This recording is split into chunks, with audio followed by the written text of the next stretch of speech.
mais de toute parole qui sort de la bouche de Dieu. Et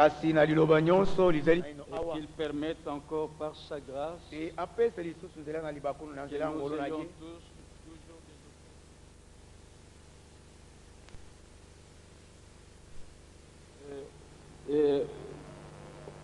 autour du sang, qu'est-ce que je vais dire, en communion avec nous, sous le sang de l'agneau, et que nous puissions bénéficier de lui toute l'action spirituelle possible. Et nous savons aussi qu'il fera concourir toutes choses à notre bien. Il sait ce qu'il fait. Il est intelligent au plus haut point. Voyez comment il a créé les cieux et la terre. Et il fait toutes choses pour nous. Nul n'est semblable à lui. Et nous savons que son nom est grand. Tout ce qui l'a formé, c'était par sa parole. Il faut que je lise comme ça. Bon, excusez-moi, ce sont de nouvelles lunettes, mais je ne peux pas lire plus loin. Nous avons lu dans Jérémie 10 que, au verset 16, d'abord 15, pour ce qui est des idoles, ce sont une chose de néant, parce que l'homme devient stupide par sa science et forme des idoles qui ne sont que mensonges. Et le verset 16 dit, celui qui est la part de Jacob n'est pas comme elle, car c'est lui qui a tout formé. Il est écrit que le monde a été formé par la parole de Dieu. Et Dieu, quand il a formé la terre, le monde, il a tiré de l'eau, selon 2 Pierre 3,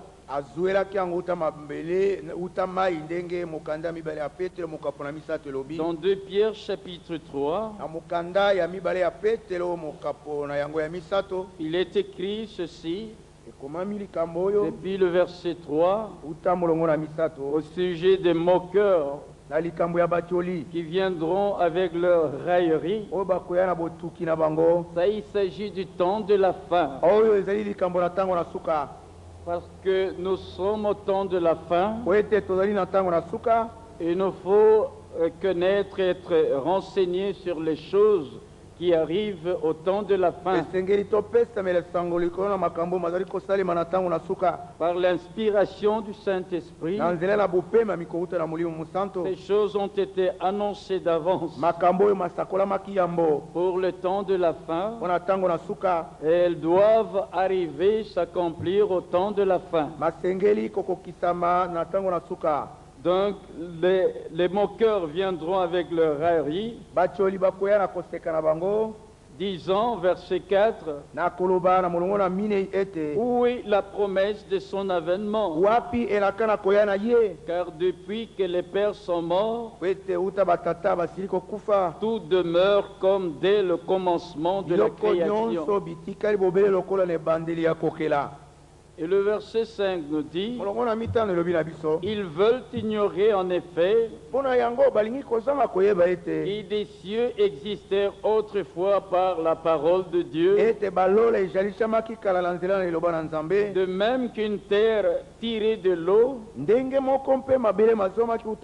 est formée au moyen de l'eau, et que par ces choses le monde d'alors périt submergé par l'eau.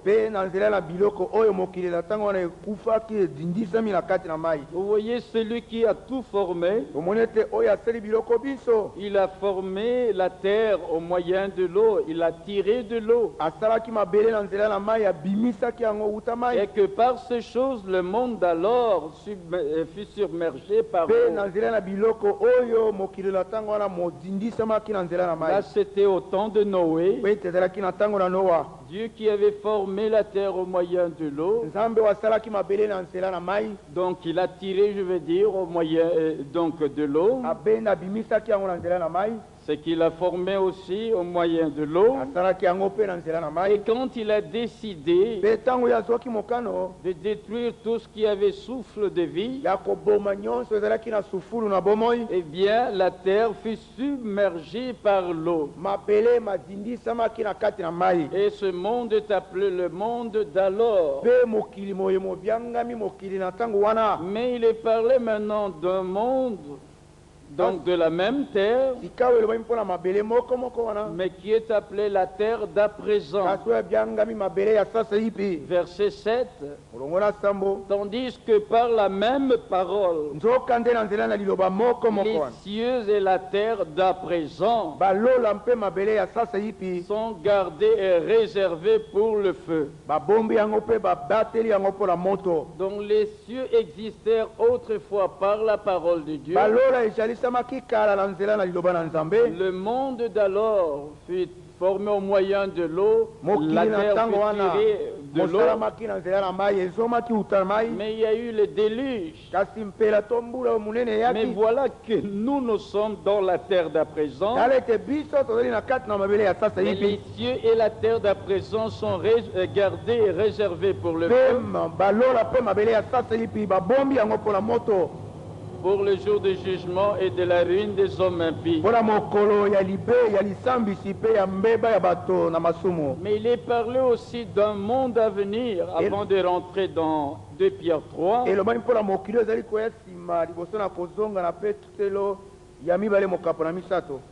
Hébreux chapitre 2 nous parle encore ici de monde à venir. C'est au verset 5. En effet, ce n'est pas à des anges que Dieu a soumis le monde à venir dont nous parlons.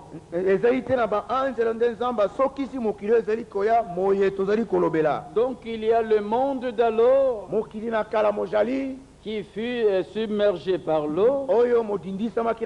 Il y a les cieux et la terre d'à présent qui est gardé, réservé pour le feu.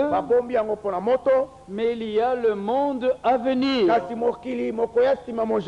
il faudra le règne de Christ. Il sera roi sur toute la terre. Et nous régnerons avec lui. Nous vivons dans des temps très difficiles. Ce sont les temps de la fin. Mais nous sommes aussi proches de moments glorieux du monde à venir. Mais avant cela, il y aura l'enlèvement. Nous devons bien nous situer selon la parole de Dieu. Nous sommes au temps de la fin. Nous voulons bien qu'il y ait la fin de toutes choses. Parce que toutes choses que Dieu a créées, au départ, il avait dit que tout était très bon. Mais maintenant, nous voyons que tout devient trouble. Parce que Satan est entré, il a fait tout ce qu'il a voulu faire. Et il continue toujours à agir.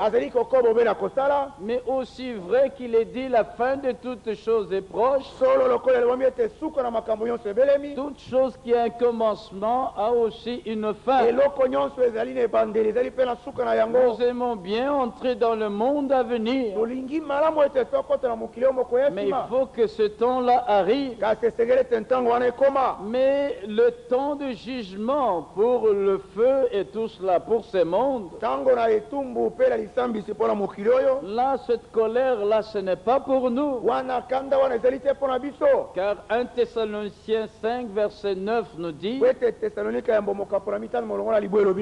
Dieu ne nous a pas destinés à la colère, mais à l'acquisition du salut. Mais nous aimons mieux encore la fin même de ce monde, de tout ce qu'il y a dans la première création. Parce que 2 Pierre 3, 10 nous dit, prenons directement le verset 13, parce que verset 10, le jour du Seigneur viendra comme un voleur. En ce jour, les cieux passeront avec fracas. Les éléments embrasés se dissoudront. Et la terre, avec les œuvres qu'elle renferme, sera consumée. Puisque donc toutes ces choses doivent se dissoudre, qu'elles ne doivent pas être la sainteté de votre conduite et votre piété.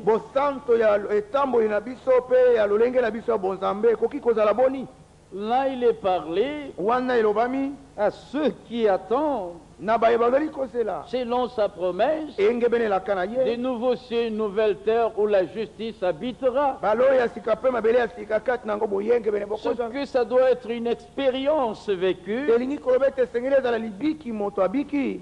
Et le verset 12 dit, tandis que vous attendez et hâtez l'avènement du jour de Dieu,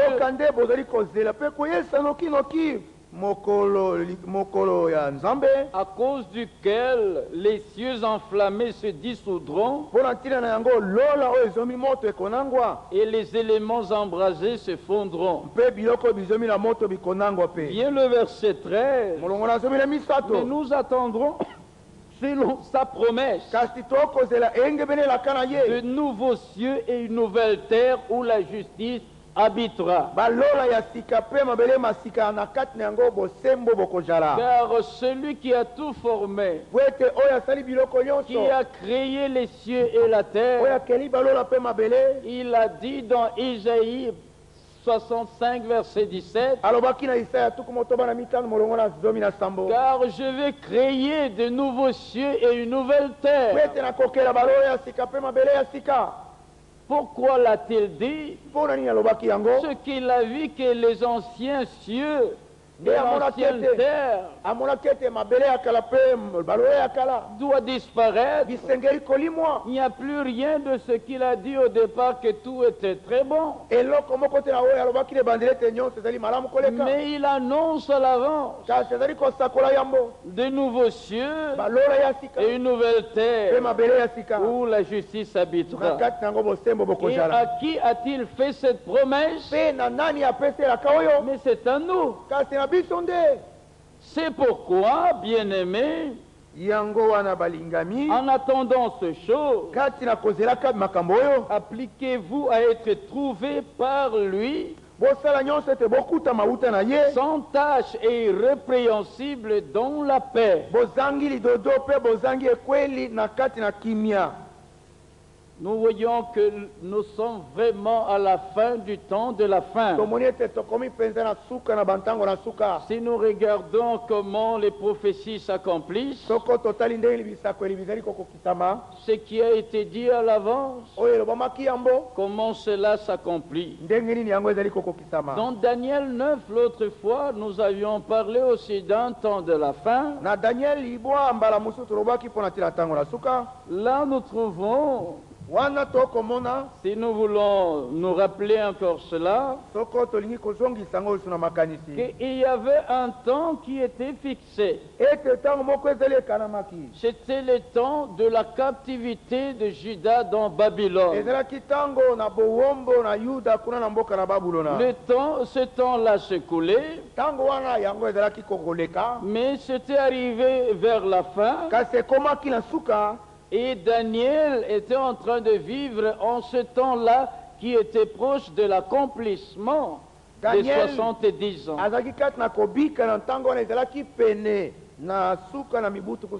Nous faisons le parallèle parce que nous aussi nous vivons à la fin des temps. Il y a quelque chose qui doit prendre place pour nous qui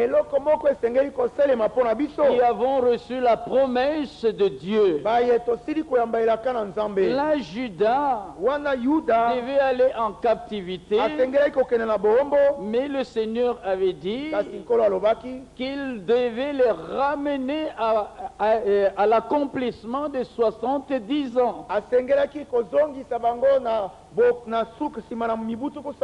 C'est que Dieu devait agir selon sa promesse jusqu'au temps marqué pour les ramener là d'où il les avait fait partir en captivité. Et nous avions déjà parlé de l'attitude qu'il y avait dans Daniel. Quand il avait vu que ce temps était vraiment proche. Oui, il ne pouvait pas toujours rester dans la captivité. Nous ne resterons pas toujours. Nous ne désirons pas continuer à rester dans ce monde. Je ne sais pas qui désire rester encore longtemps ici. Avec tout ce qu'on voit dans tous les domaines, il n'y a rien de bon. Je dis bien dans tous les domaines, tout ne fait que s'empirer. Il n'y a rien qui s'améliore. Même l'homme par sa science, il peut tout faire. Mais quand il veut faire les choses sans Dieu, il ne peut rien faire de bon. Depuis que l'homme a été séparé de Dieu, tout ce que l'homme séparé de Dieu fait ne peut pas réussir.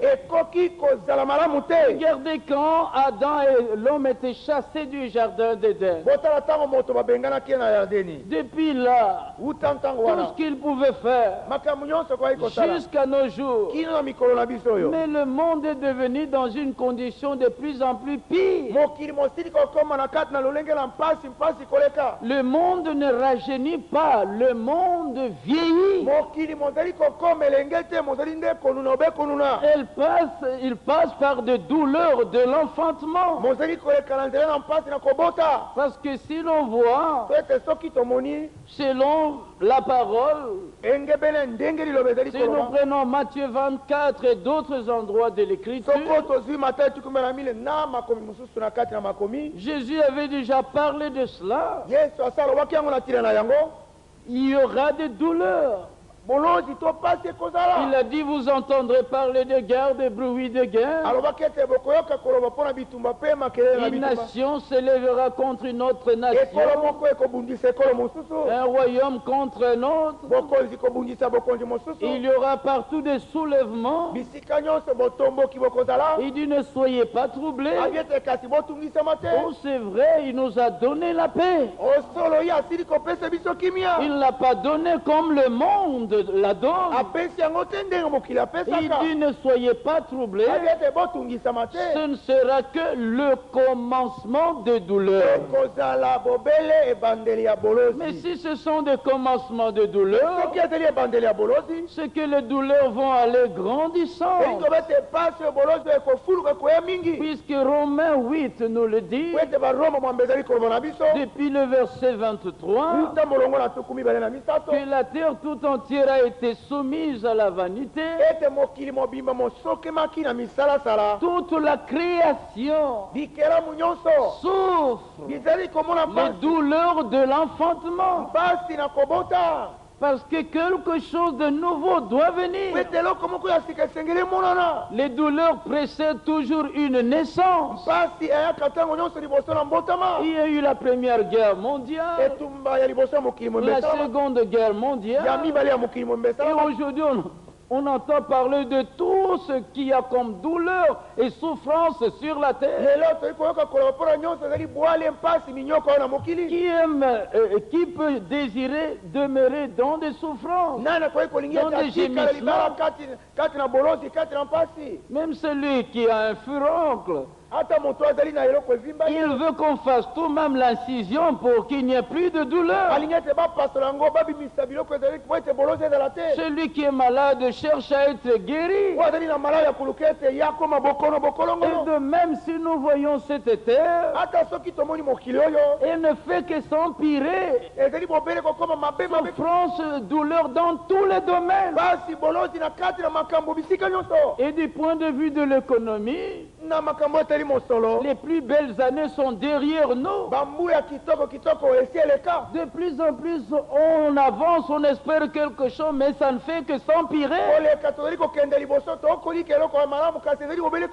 Quelque chose ne peut être fait que quand l'homme est avec Dieu. Mais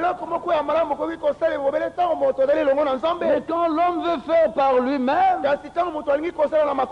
cela ne peut pas marcher. Donc plus nous avançons, des jours meilleurs, c'est seulement quand Dieu interviendra pour nous prendre. Quand le Seigneur reviendra pour nous prendre et être avec lui. Ainsi, vous voyez, quand je compare avec Daniel,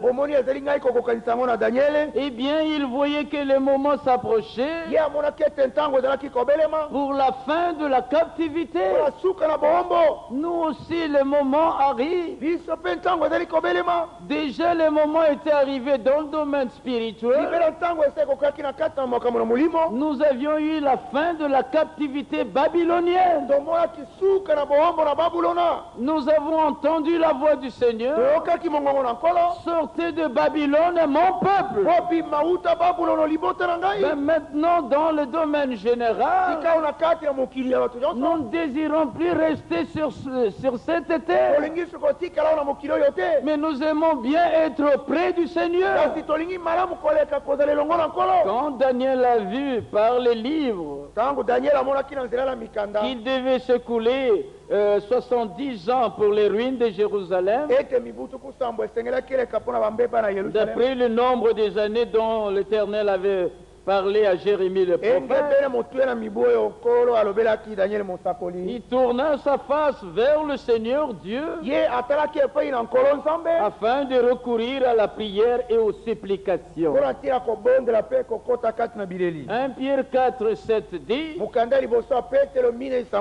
la fin de toutes choses est proche. Soyez donc sobre et sage pour vaquer à la prière. Que nous désirions cette expérience. Que nous sentions vraiment que la fin est proche. Mais maintenant, pour la captivité de Juda dans Babylone, Dieu veillait sur sa parole. Et c'est lui qui devait décider de la fin de cette captivité. Ce n'était pas Nebuchadnezzar. C'est Dieu qui avait décidé qu'à l'accomplissement de 70 ans, il devait les ramener dans leur patrie. Et il a fait en sorte qu'il puisse susciter Cyrus, le roi de Perse, et lui, comme Esdras le dit, parce que 2 Chroniques 36 nous dit,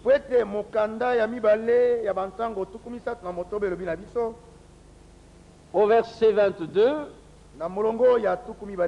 La première année de Cyrus, roi de Perse, afin que s'accomplisse la parole de l'Éternel prononcée par la bouche de Jérémie,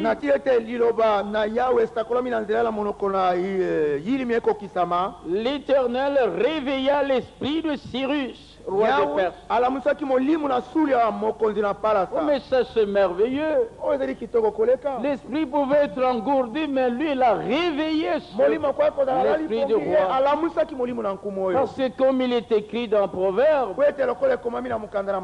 si vous voyez dans Proverbe, là il est écrit, Proverbe 21, le verset 1, le cœur du roi est un courant d'eau dans la main de l'Éternel. Il l'incline partout où il veut. L'essentiel est qu'il le veuille. Il peut tourner le cœur de n'importe quel roi. Alors comme il voyait que les 70 ans étaient accomplis, il a réveillé l'esprit de Cyrus, roi de Perse, qui fit faire de vive voix et par écrit cette publication dans tout son royaume. Ainsi parle Cyrus, roi de Perse, l'Éternel, le Dieu des cieux, m'a donné tous les royaumes de la terre. Et il m'a commandé de lui bâtir une maison à Jérusalem, en Juda. Qui d'entre vous est de son peuple? Que l'Éternel, son Dieu, soit avec lui et qu'il monte. À ce moment-là, personne ne pouvait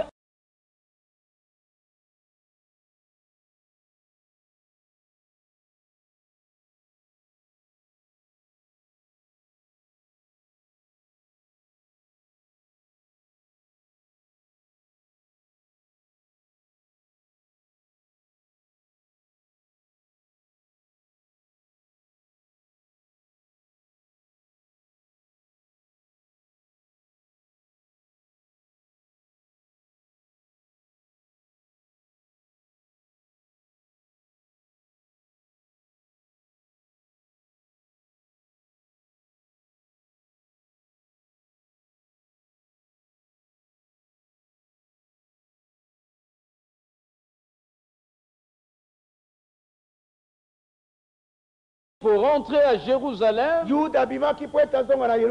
et pour bâtir le temple. Et malgré tout ce qu'il y avait pour les empêcher, puisque c'était la volonté de Dieu, ils avaient commencé et ils avaient achevé. Quand Dieu décide quelque chose, il prend une résolution. Eh bien la chose doit s'accomplir. Il a dit dans Ésaïe 14, 24, ce que j'ai décidé arrivera. Ce que j'ai résolu s'accomplira. Mais les hommes peuvent décider. Dieu peut empêcher que cela n'arrive. Mais si cela arrive, mais c'est parce que Dieu laisse cela arriver. Toute décision, même des rois de ce monde, sont prises et exécutées pour s'adapter au programme de Dieu. Si ce n'est pas le temps de Dieu, ça n'arrivera pas. L'ONU peut prendre même des résolutions contre Israël, par exemple. Si c'est le temps de Dieu, dans les programmes de Dieu, Dieu laissera cela s'accomplir. Si ce n'est pas le temps, ça n'arrivera pas. Vous voyez dans Jean 11, les principaux sacrificateurs avaient décidé, résolu, de faire mourir Jésus. Mais puisque le temps était arrivé pour cela, c'était dans le programme de Dieu, Dieu a laissé cela arriver. Et cela étonnait même les gens. Mais s'il est le Fils de Dieu, mais comment ceci peut-il lui arriver? Dans le programme de Dieu, le temps est arrivé. Dieu ne tient pas compte des horaires des hommes, mais il tient compte de son horaire à lui. Les hommes peuvent faire leurs horaires, mais il faut que ça coïncide avec l'horaire de Dieu. Jésus était là, mais personne ne pouvait le faire mourir parce que son heure n'était pas encore arrivée. Mais quand son heure était arrivée, Dieu a permis que les résolutions des hommes s'accomplissent. Ça ne peut s'accomplir qu'au temps de Dieu, selon les programmes de Dieu. Aujourd'hui, tous ceux qui doivent prendre des décisions dans l'histoire du monde prennent place sur la scène mondiale. Et si l'on regarde bien dans la Bible, on verra que cela arrive selon les plans de Dieu. Ainsi pour Judas en captivité, le temps était arrivé. C'est le même Seigneur qui avait permis la captivité par Nebuchadnezzar. C'est lui encore qui a mis fin à son règne. Et il a fait monter sur la scène un autre roi. Et il a réveillé son esprit pour qu'il laisse aller le peuple, pour que s'accomplisse sa parole. Quand son temps arrive, rien ne peut l'empêcher. Ainsi, nous voyons aussi dans Daniel 9, il y avait aussi autre chose que nous trouvons dans Daniel 9. Là, il ne s'agit plus de la reconstruction du temple, puisque la reconstruction de ce temple-là, si nous regardons bien dans l'histoire, Jésus était arrivé, il y a le temple qui était là, on lui a fait remarquer les constructions, il a dit ne restera pierre sur pierre que tout ne soit renversé, et il a dit à ses disciples, lorsque vous verrez Jérusalem investie par des armées, sachez alors que l'heure de sa désolation est proche. Et là, Titus, le général, est entré là-bas en l'an 70 et il avait tout détruit, mais il ne pouvait pas le faire si ce n'était pas le temps de Dieu. C'était pour accomplir ce qui était écrit, et cela était arrivé puisque la résolution était déjà dans la parole annoncée d'avant. Puisque l'heure était arrivée, le temple fut détruit. Mais nous savons que nous, dans notre temps, nous entendons parler en Israël qu'ils veulent reconstruire le temple. Mais le temps arrivera quand il y aura les deux témoins d'Apocalypse 11. Mais là, alors l'église épouse ne pourra pas voir cela. Mais pendant qu'ils réunissent déjà ce qu'il faut pour cela, l'église épouse est encore sur la terre. Nous devons savoir que le temps est très avancé. Parce qu'il faut l'enlèvement de l'église épouse pour que dans la période d'Apocalypse 11 de deux témoins,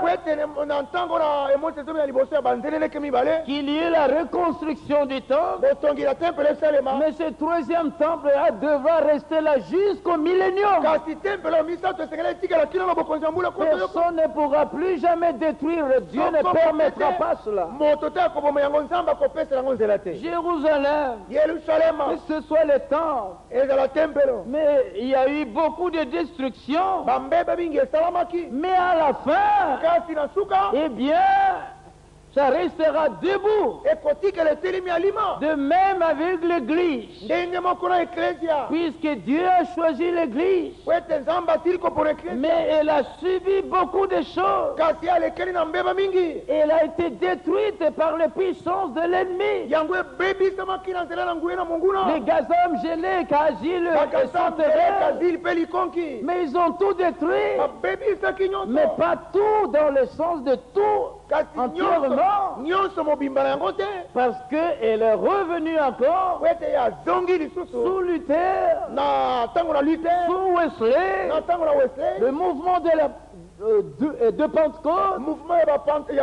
Et maintenant nous sommes au temps où la parole a été restaurée et qui pourra encore faire quelque chose contre l'église. Elle s'en va tout droit pour le plein rétablissement. Elle ne saura plus être détruite, mais plutôt être enlevée vers Dieu. Daniel 9. D'un autre côté, comme nous l'avons dit, quand Daniel priait, il dit au verset 20 qu'il parlait encore. Verset 21, j'ai parlé encore dans ma prière quand l'homme Gabriel que j'avais vu précédemment dans une vision s'approcha de moi, ainsi de suite. Et au verset 24, un plan est donné pour le salut d'Israël. 70 ans ont été fixés sur ton peuple et ta ville sainte.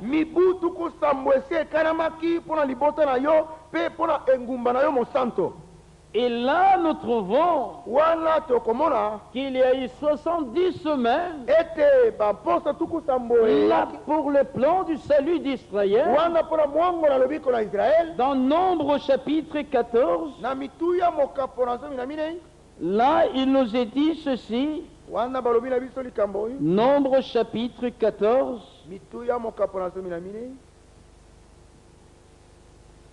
Nous trouvons au verset 34 le Seigneur qui dit à Israël, de même que vous avez mis 40 jours à explorer le pays, vous porterez la peine de vos iniquités 40 années, une année pour chaque jour. Vous voyez ici, comme dans Ézéchiel 4, versets 1 à 6, là, un jour est comme une année. Donc, qu'est-ce que je dis? Un jour pour une année. Et ici, il est parlé dans Daniel 9, 24, 70 semaines qui ont été fixées sur le peuple d'Israël, de Daniel qui est le peuple d'Israël,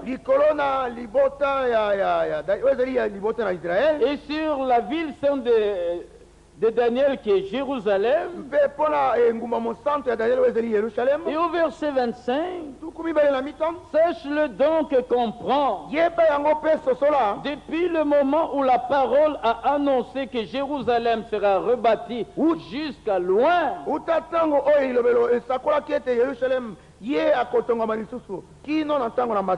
la version d'Arbi par exemple dit il y a 7 semaines et 62 semaines. Donc 70 semaines, moins 7 semaines, moins 62 semaines, il reste alors une semaine. Mais pendant qu'il est dit, il y a 7 semaines et 62 semaines, depuis la parole qui devait annoncer que Jérusalem serait rebâti. Là, c'est dans Néhémie 2. Quand Néhémie est allé vers le roi, eh bien, le Seigneur a incliné le cœur du roi. Et alors, Néhémie a trouvé grâce à ses yeux. Et il lui a dit de rentrer à Jérusalem. Depuis ce moment-là, jusqu'au Messie, il y avait 7 et 62 semaines. Et le verset 26 dit, après les 62 semaines, un noix serait retranché. Ici, c'est le Messie, Jésus-Christ. Eh bien, Israël a rejeté. Il a été véritablement retranché. Comme Ésaïe 53 le dit, il fut retranché de la terre. Mais maintenant le verset 26 dit aussi, le peuple d'un chef qui viendra détruira la ville et le sanctuaire. C'est ce qui est arrivé en l'an 70. Quand le général Titus a détruit la ville et le sanctuaire. Mais maintenant, depuis ce temps-là, Israël a été dispersé dans toutes les nations. Et cela s'accomplit selon déjà ce que Moïse avait dit dans Deutéronome 4. Le Seigneur vous dispersera parmi les nations. Voilà là. C'était encore une dispersion qui n'était pas chez eux. Et alors, il y a eu le setage de l'église. L'église a commencé. Mais maintenant, si nous disons ceci, voyons le plan du salut d'Israël. Après leur dispersion, il ne leur reste qu'une semaine. Or, une semaine, donc un jour pour une année. Dans une semaine, il y a 7 jours. Donc une semaine égale 7 années. Et alors, quelque chose devrait se passer. Et la dernière semaine, c'est là au verset 27, il est parlé de quelqu'un, il fera une solide alliance avec plusieurs pendant une semaine. Là, il s'agit de l'Antichrist. Et nous voyons, avec les choses qui se passent en Israël, de plus en plus, le monde entier commence à y entrer. Et même le pape a commencé à dire quelque chose. Même moment arrivera l'Antichrist devra s'impliquer dans cela pour qu'il y ait la conclusion de l'alliance. Pour 7 ans, mais là c'est à peu près le temps où il faudra que l'Église épouse soit enlevée. Le temps. À peu près le temps où l'église épouse devra être enlevée. Elle ne pourra pas voir cela. Mais maintenant nous en voyons, nous en entendons les approches. Ce que nous devons très bien voir, nous sommes à la fin du temps de la fin. Cela est très important de reconnaître le temps dans lequel nous nous trouvons. Mais nous savons que le salut d'Israël ne peut intervenir après que la totalité des païens soit entrée. C'est ça que Romains 11, 25 dit. Il dit, je ne veux pas que vous ignoriez ce mystère. Une partie d'Israël est tombée dans l'endurcissement jusqu'à ce que la totalité des païens soit entrée. Et alors, tout Israël sera sauvé, selon qu'il est écrit, le libérateur viendra de Sion. Nous avons aussi vu dans Apocalypse 12 que la véritable église qui se trouve au temps de la fin, juste avant l'enlèvement. Il est parlé de la couronne des 12 étoiles. Il est parlé de l'enfantement qui devra avoir lieu. Il est parlé de l'enlèvement de l'enfant mâle. Et nous qui sommes juste à la fin, proches de cela, de l'enlèvement de l'enfant mâle. C'est-à-dire, dans le monde aujourd'hui, il y a cette troupe de vainqueurs qui est là au temps de la fin. Il est en train de se préparer. Il y a la prédication apostolique qui est revenue dans l'église. Et la parole de Dieu est sémée dans l'église. Puisqu'il y a beaucoup de sortes de semences. Mais nous sommes concernés par la sémence de la parole de Dieu. Malgré qu'il y ait des douleurs de toutes sortes dans l'église, plus nous avançons, plus il y aura différentes orientations, même au milieu du message de temps de la parole. Plus nous avançons, plus il y aura plusieurs interprétations particulières, les choses deviendront plus rudes. Il faut s'en tenir à la parole de Dieu.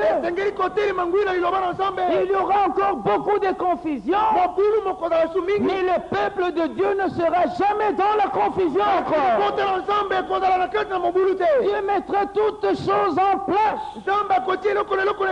Il ne tolère plus ce qui n'est pas en place. Plus nous avançons, les orientations spirituelles, il y en aura toujours.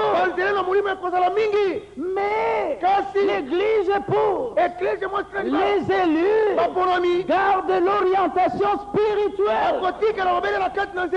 Jésus a dit dans Matthieu 24, si le jour n'était pas abrégé, personne ne serait sauvé. Ce qu'il a montré déjà que les temps deviendront de plus en plus difficiles. Mais il y a un qui est au-dessus des temps et des circonstances, qui est plus grand que les difficultés. Même s'il y a les douleurs de l'enfantement dans l'église, il veille sur son peuple.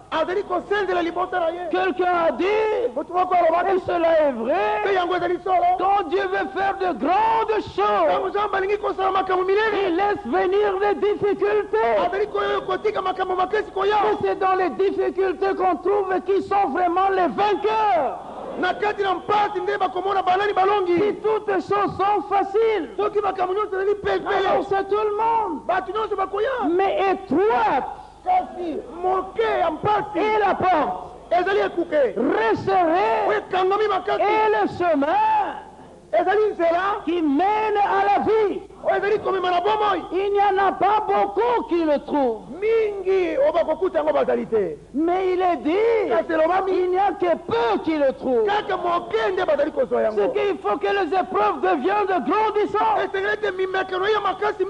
Pour l'or, c'est quand le processus d'épuration devient vraiment très grand. C'est dans ce temps-là qu'on voit le véritable or. Les sorts sans subir de dommages. Le feu des épreuves peut être là, comme avec Daniel et avec Meshach, Shadrach, Abednego, dans la fournaise. Il y a un qui était avec eux. Même l'odeur de feu n'a pas touché leurs vêtements. Avant que Christ n'apparaisse, 1 Pierre 1 dit, nous devons passer par diverses épreuves. Donc plus nous avançons, il faut être guéri. Il faut être quelqu'un qui sache combattre. Il faut ramer à contre-courant. Si on va dans la direction du courant, et alors on va jusque dans la chute. Mais il faut ramer à contre-courant. Quelqu'un a dit, un poisson qui est mort c'est laissé aller par le courant. Mais un poisson vivant, il peut ramer à contre-courant. Jésus est venu pour que nous ayons la vie et la vie en abondance. Qu'importe l'opposition de Satan, nous allons de l'avant par la grâce de Dieu. Mais des fois, j'avais dit quelque part, et quelqu'un s'est étonné, mais après il dit, oh mais c'est vrai. Il dit oui, nous avons la vie éternelle. Mais Satan n'a pas la vie éternelle.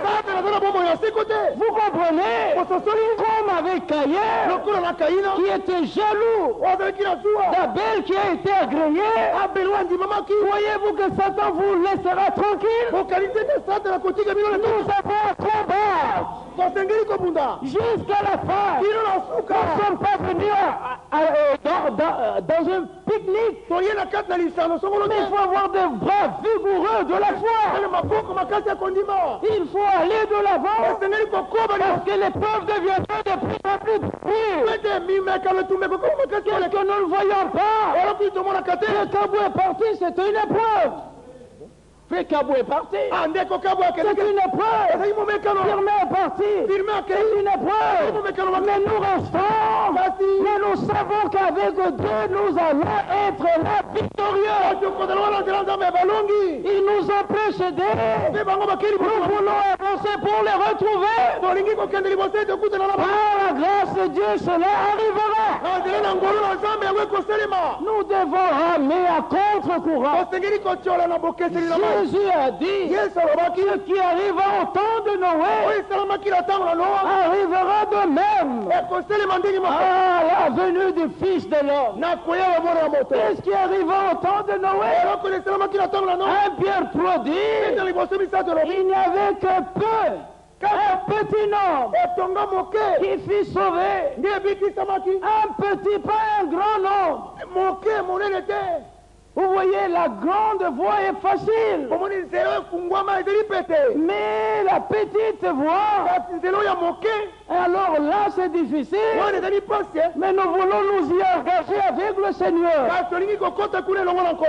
Quand il y a de grandes épreuves, il n'y a que des particules d'impureté qui peuvent s'en aller. Mais le véritable or ne subira aucun dommage. L'épreuve de notre foi est plus précieuse que l'or périssable. Alléluia. Amen. La victoire qui triomphe du monde, c'est notre foi. Nous croyons ce que Dieu dit dans sa parole. Nous croyons que Christ est mort pour nos péchés selon les Écritures. Paul disait que je n'ai eu la pensée de savoir parmi vous autre chose que Jésus-Christ et Jésus-Christ crucifié. Ce qu'il savait, qu'est-ce qui s'est passé à la croix du Calvaire. Il en avait la révélation. Ce jour-là au Calvaire, une grande puissance avait été déployée. Et alors toute la puissance de l'ennemi, toute la puissance de l'ennemi était vaincue. Et nous sommes plus que vainqueurs par celui qui nous a aimés. Voyez que l'amour, le Père nous a témoigné pour que nous soyons appelés enfants de Dieu. Et nous le sommes. Quel amour! Nous étions séparés de Dieu. Mais en Christ, Dieu nous a réconciliés avec lui. Nous avons été rapprochés par le sang de Christ. C'est le Dieu des paix qui a fait cela. Il est écrit dans 1 Samuel 24, verset 20, si un homme rencontre son ennemi, laisse-t-il continuer tranquillement son chemin? Il doit le chercher à le créer des embûches, ainsi de suite, parce que c'est son ennemi. Colossiens 1 dit, vous qui autrefois étiez ennemis par vos pensées, ainsi de suite, il vous a réconciliés. J'aimerais qu'on lise cela dans Colossiens. Parce que nous devons rester dans les Saintes Écritures. Colossiens, au chapitre 1. Il est écrit ceci au sujet du Fils, au verset 15. Il est l'image du Dieu invisible, le premier-né de toute la création. Ici, il ne s'agit pas de l'ancienne création, il s'agit de la nouvelle création. Et le premier-né, c'est Christ. Et il est écrit au verset 19, car Dieu a voulu que toute plénitude habita en lui. Qu'est-ce qu'il a voulu encore? Il a voulu par lui réconcilier tout avec lui-même.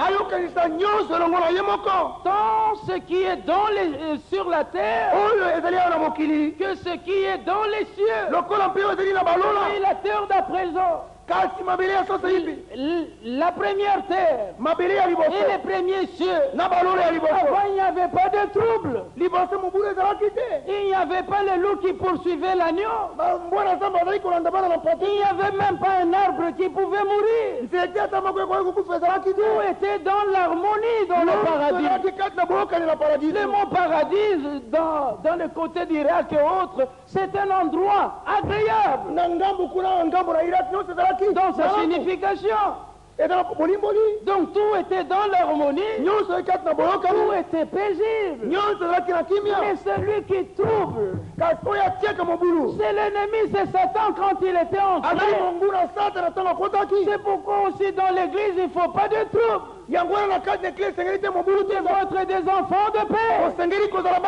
Mais celui qui trouble, quel qu'il soit du pôle, il emportera la paix.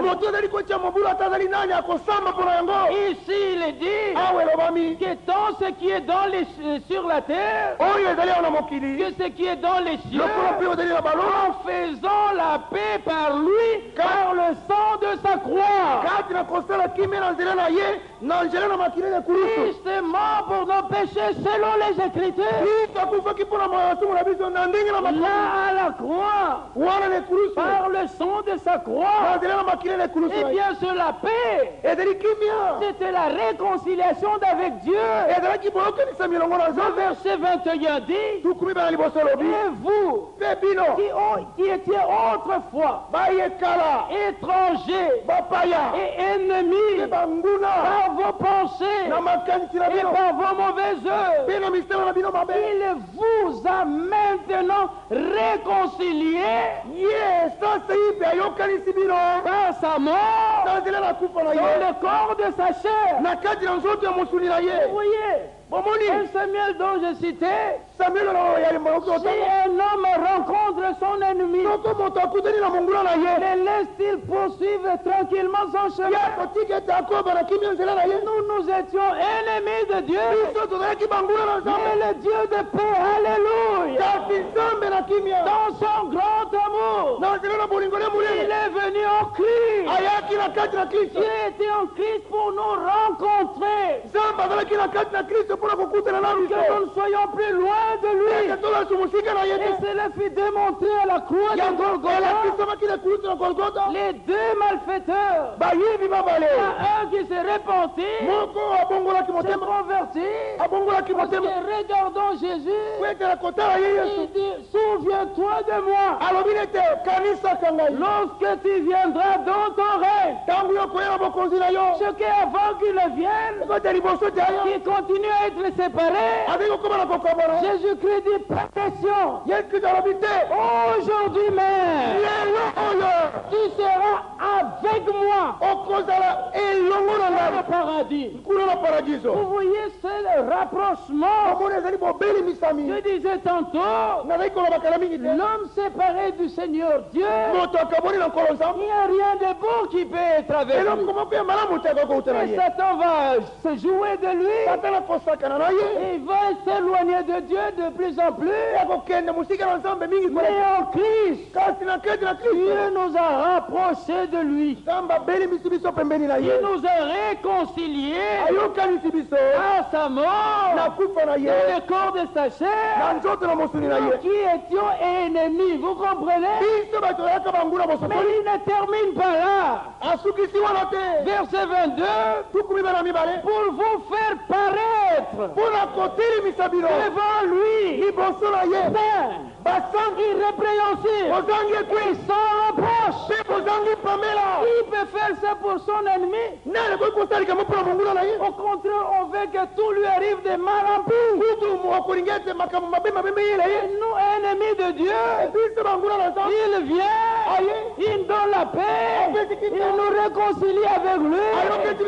Il dit, c'est pas terminé, je dois vous faire paraître moi saint, irrépréhensible et sans reproche. Qui peut annuler cela? C'est par la grâce de Dieu que nous sommes ce que nous sommes. Paul dit, il a été enseveli selon les Écritures. Qu'est-ce qui s'était passé à son ensevelissement? Comme dans Luc, dans Lévitique 16, le bouc à Jagel a tiré le sang sur lui. On devait le chasser loin dans les déserts. Il n'y avait rien qu'on pouvait voir comme vie ainsi de suite. Il emportait les péchés au loin. Des sangs de taureaux et des boucs ne pouvant pas ôter le péché. Christ, en entrant dans le monde, a dit, il n'a voulu ni sacrifice, ni offrande, ni holocauste. On offre selon la loi. Il m'a formé encore. Vous voyez, il est allé à la croix. Là, c'est le sacrifice d'expiation qui devait mourir. Et 1 Pierre 2 nous dit, il a porté lui-même, pas avec quelqu'un d'autre. Il a porté lui-même nos péchés en son corps sur le bois. Mais le salaire du péché, c'est la mort. Comme le péché était sur lui, il devait mourir, vous comprenez? Là sur le bois du calvaire. Qu'est-ce qui s'est passé aussi? Dans Nombre 21, il fallait un serpent de rein élevé sur une perche. Et alors cela montrait le péché jugé. Et Christ a dit, comme Moïse, élevant le serpent dans le désert, il faut de même que le Fils de l'homme. Vous comprenez? Soit élevé. Il devait porter nos péchés en son corps, être élevé là. Il n'a pas commis de péché, mais Dieu l'a fait devenir péché pour nous. Le châtiment qui nous donne la paix est tombé sur lui. Et par ces meurtrissures, nous avons été guéris. Mais alors après, il devait être enseveli selon les Écritures. Vous voyez, comme le boucle vivant. L'autre était mort, mais l'autre vivant. Et Pierre 3 dit, au verset 18, Christ a souffert quant à la chair. Pour faire quoi? Pour nous amener à Dieu. Donc s'il a souffert dans la chair, c'est pour nous amener à Dieu. A-t-il souffert dans sa chair? Nous disons oui. Et le but sera atteint. Parce que par son sang, il y a une route nouvelle vivante. Et c'est une libre entrée dans le sanctuaire. Il n'y a pas encore à payer. Droit d'entrée, non. Crois seulement dans ce que Dieu a fait. Jésus a dit tout est accompli. Une libre entrée. Tout cela par son sang. Oh mais c'est merveilleux. Mais Pierre 3 dit, mais quant à l'esprit, il a été rendu vivant. Et il est allé dans les régions inférieures. Il est allé prêcher aux hommes qui étaient en prison, qui avaient été incrédules au temps de Noé. Là, le bouc d'Azazel vivant le représentait. Qu'est-ce que c'est le mot? Il est allé au loin avec nos péchés. Alors Dieu les a jetés dans la mer de l'oubli. Dans la mer de l'oubli. Il dit, je ne me souviendrai plus de leurs péchés. Pécherons-nous pour que la grâce abonde? Loin de là. Si nous sommes morts au péché, comment devrions-nous encore vivre dans le péché? Mais cela n'annule pas ce qu'il a fait. Il s'agit de croire ce qu'il a fait pour nous. Et l'amour de Christ nous prêche. Et nous allons de l'avant avec son aide. Voulant lui être entièrement agréable. Il ressuscité le troisième jour pour notre justification. Nous qui étions coupables, il était ressuscité pour notre justification.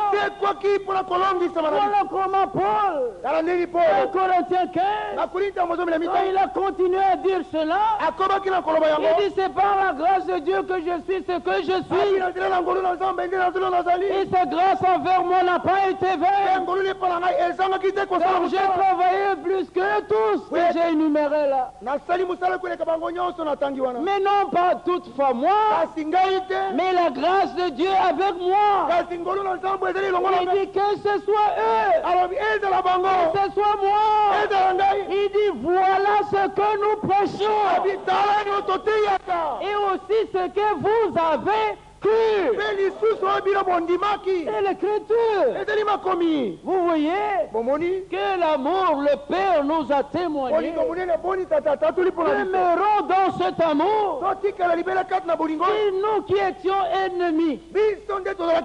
Il a dit qu'il est venu en Christ. C'est par Christ qu'il est venu nous réconcilier avec lui-même. Dans quel but?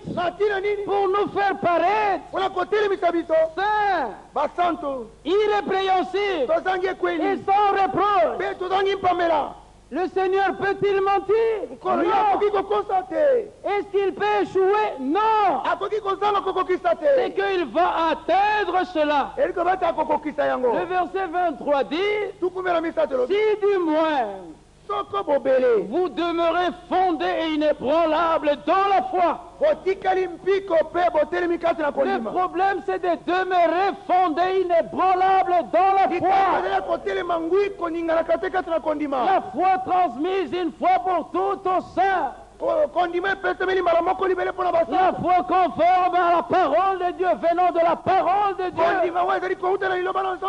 sans vous détourner de l'espérance de l'évangile que vous avez entendu. Donc il y a l'espérance de l'évangile que nous avons entendu. Ne nous détournons pas de cela. Soyons fondés et inébranlables dans la foi. Ce que Dieu a dit dans sa parole, cela est à expérimenter. Il s'agit de l'affaire de chacun d'entre nous. D'aller vers Dieu qui a parlé dans sa parole, par sa parole. D'aller vers Dieu par la foi, pour croire que Dieu existe et qu'il est le rémunérateur de ceux qui le cherchent. Tu as dit ça dans ta parole, Seigneur. Qui a dit cela dans la parole, Seigneur? Mais voilà que je n'arrive pas à voir cela manifesté en moi, exprimé en moi. Alors aide-moi que cela se fasse comme le dit ta parole. Qu'il me soit fait selon ta parole. Mais je vois moi-même, je n'arrive pas. Mais qu'il me soit fait selon ta parole. Il est dit dans ta parole, j'ai été jeune, j'ai vieilli, je n'ai pas vu le juste abandonné, ni sa postérité mendiant sans peur. J'ai lu ça dans le psaume 37, 15. Mais je me sens comme abandonné. Mais tu ne peux pas mentir. Tu dis que je sois fondé inébranlable dans la foi. Alors dans cette parole, voilà ce qui est dit. Je vais expérimenter cela avec toi. Dans le psaume 23, j'ai lu, le Seigneur est mon berger, je ne manquerai de rien. Mais je vois comme si je manque. Je vais expérimenter avec toi cette paix. Elle est la vérité. Tu me fais reposer dans des verts pâturages. Tu me diriges près des eaux paisibles. Tu restaures mon âme. Tu me conduis dans les sentiers de la justice. À cause de ton nom. Il est montré là. Nous ne sommes pas seulement sur les hautes montagnes, mais il y a aussi des moments sombres dans la vallée. Mais il est écrit, quand je marche dans la vallée de l'ombre de la mort, je ne crains aucun mal. Mais je sens en moi que j'ai la crainte. Fais-moi expérimenter ce. Voyez, nous sommes au temps de la fin. Quand Daniel a vu le temps de la fin de la captivité, il est recouru à la prière. Vous comprenez? Par sa parole, Dieu nous parle. Par la prière, nous lui parlons. Toi, tu as dit dans ta parole, mais l'enlèvement est proche. Mais comment est-ce que moi je me prépare? Le Seigneur viendra à l'heure où je ne penserai pas. Mais comment cette affaire reste avec moi alors que ta parole dit le contraire? Aide-moi, Seigneur. Alléluia. Il faut le prendre au mot. Il ne faut pas le laisser. Jacob ne l'avait pas laissé. Il lutta toute la nuit. À quelques minutes, il déjà un problème avec Esaü. Mon cœur bat la chamade. Mais Esaü s'approche. Je n'ai pas la tranquillité. Il ne faut pas chercher des livres de psychologie ou quoi pour devenir serein. Soyez comme vous êtes. Quand ça ne va pas, dites ça ne va pas. N'est pas donner une certaine impression. Mais dites seulement, regardez-vous dans le miroir tel que vous êtes. Mais voilà, Esaü vient. Je sais tous les exercices possibles. Mais en tout cas, réellement, j'ai toujours la crainte. Mais je te cherche. Maintenant, je t'ai trouvé dans ta parole. Vous voyez, je te tiens par la foi. Je ne te laisserai pas jusqu'à ce que tu me bénis. Dieu se trouve dans sa parole. Il faut le trouver dans sa parole. N'attendez pas. Parce qu'il y avait un homme devant Jacob, que vous voyez aussi un homme qui est Dieu, qui est là, révélé. Mais prenez-le au mot.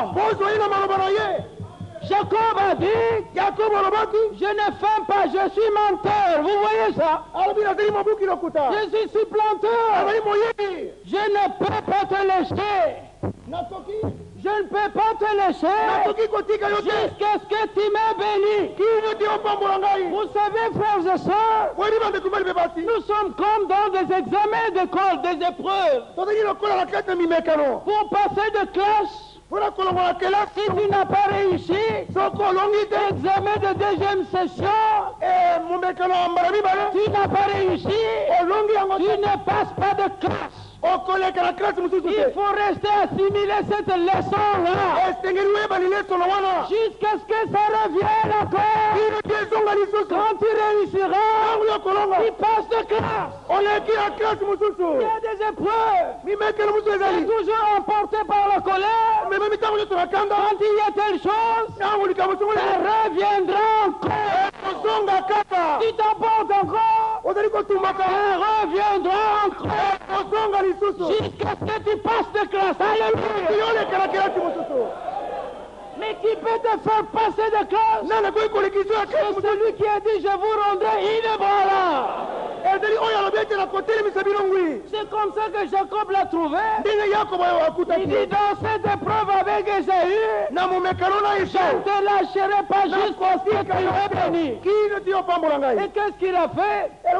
Il a changé son nom de Jacob en Israël. Lui-même ne change pas. Mais il peut changer nos caractères. Il peut changer les circonstances. Il peut changer la situation de tous nos problèmes. Mais il faut rester attaché à lui jusqu'à ce que... Parce que tout est possible à Dieu. Mais quand toi tu ne peux pas, il faut aller à celui à qui tout est possible. Quand Jacob était changé, mais il est allé devant Ésaü. Parce qu'une expérience était faite avec Dieu le Tout-Puissant. Voilà ce qu'il peut nous apprendre aujourd'hui encore. Oh, les temps sont difficiles, mais rends-moi en contre-courant. C'est le temps de notre préparation. Et quand le temps est court, comme je l'ai souvent dit, oh, quand quelqu'un a beaucoup d'argent, il peut dépenser n'importe comment. Mais quand il reste peu, même ceux qui n'ont pas étudié les calculs et tout cela deviennent plus que les économistes qui ont étudié. Tout devient avec parcimonie. Pourquoi il ne reste que peu? Il ne reste que peu. Et alors là, il faut vraiment que la chose ait son pesant d'or. Et alors le temps est court aussi. Il n'est pas gaspillé. Il n'y a pas de futilité qu'il faut pour nous faire attarder. Secoue-toi, peuple de Dieu, Église de Dieu. Le temps est court. Il faut l'utiliser pour ce qui est nécessaire et utile.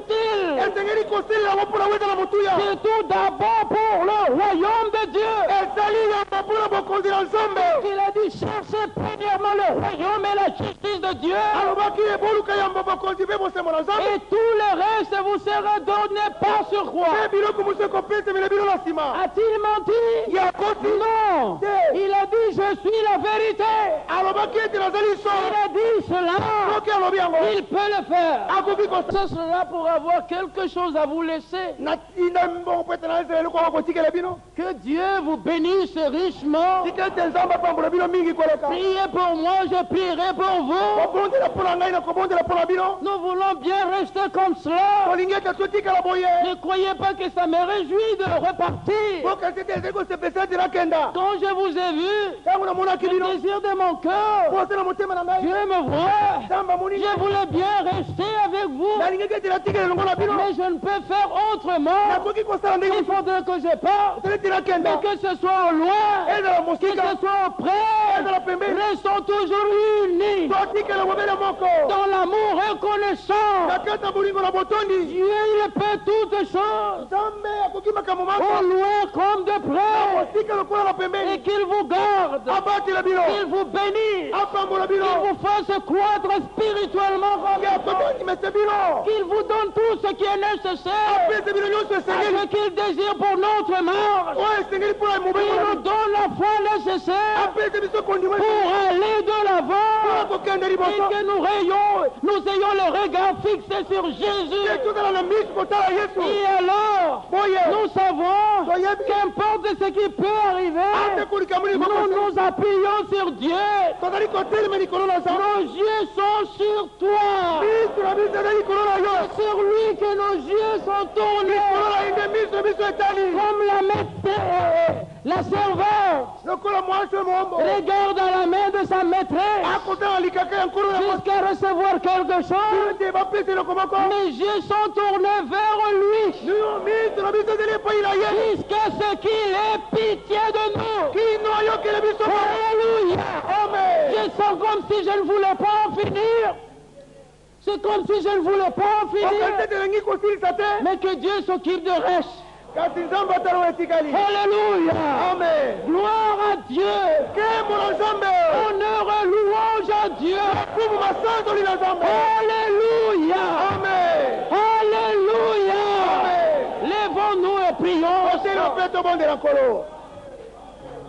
Il est merveilleux. Vas-y, frère.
Dieu, fais-nous passer par des expériences qui nous font passer avec toi pour ta gloire, pour ton honneur. Oh Dieu Tout-Puissant, je n'ai pas de mots pour exprimer ma reconnaissance de ce que tu m'as fait permettre de voir mes frères et sœurs. Si tu veux que j'aille encore, pour que je revienne, accomplis cela. Protège ton peuple, protège-nous, garantis-nous devant toutes choses, l'opposition de l'ennemi, la puissance de l'ennemi. C'est toi qui es au-dessus de toutes circonstances. Ce que tu veux, tu le peux, tu le fais en n'importe quel lieu. Gloire et honneur te soit rendue. Nul n'est semblable à toi. Toi, seul, tu as créé les cieux, tu les as déployés par ton intelligence. La terre, c'est toi qui l'as formée. C'est toi aussi qui as promis de nouveaux cieux et une nouvelle terre. Ta parole est la vérité. Que pareil, tu nous sanctifies. Que le sang de l'agneau puisse parler mieux que celui d'Abel pour à notre endroit. Que toi-même, tu nous as aimés alors que nous étions ennemis. Tu nous as réconciliés par la mort de ton Fils, afin que tu nous rendes ce que tu dis dans ta parole. Nous y croyons fermement. Aide-nous à aller de l'avant. Soutiens-nous par ta parole toute puissante. Protège-nous, accorde-nous tout le nécessaire dans notre vie qui nous reste et le temps de notre pèlerinage qui reste sur la terre. Ce que nous ne pouvons pas demander maintenant, que tu nous accordes au centuple, car tu nous aimes, que tout soit pour ta gloire, dans le nom de Jésus-Christ. Amen.